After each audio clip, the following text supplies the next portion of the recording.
August 8 marks 23 years since the start of pro-democracy protests, popularly known as the People's Power Uprising in Myanmar. The pro-democracy uprising that started on August 8, 1988 was initiated by university students but joined by people from all walks of life who marched together in hundreds of thousands in defiance of the regime and its policies. The protest ended in September of the same year after a violent military crackdown that cost thousands of lives.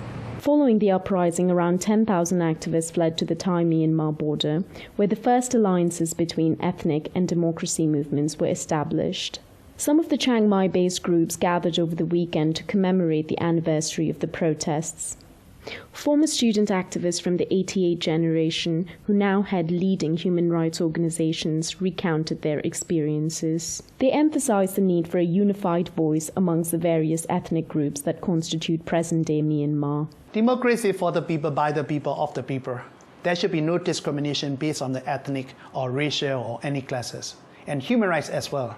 All human beings are equally born in equal dignity and rights. Although last year's elections have not yielded a pro-democratic atmosphere, they point to progress and room for growth. The new constitution, there's many flaws, but there's some clause. They say that respect the fundamental rights of the people. So people can take some of the phrase from the Constitution and some challenge the government because the Constitution governs the government.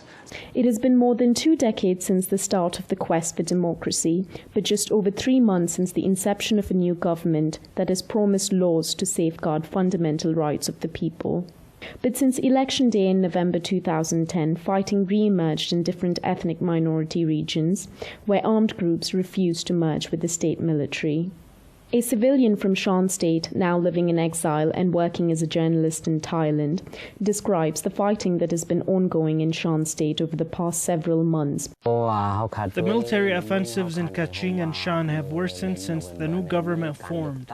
It has caused thousands of refugees to flee in the last 2 months, and many of the schools have had to close. Killing and rapes are being ordered in our villages. Whilst latest reports assessing the new government criticize lack of real reform and point to the threat of civil war, the government itself has acknowledged that the economic and social challenges that lie ahead for Myanmar are enormous. Preeti Nalu, Press TV, Chiang Mai.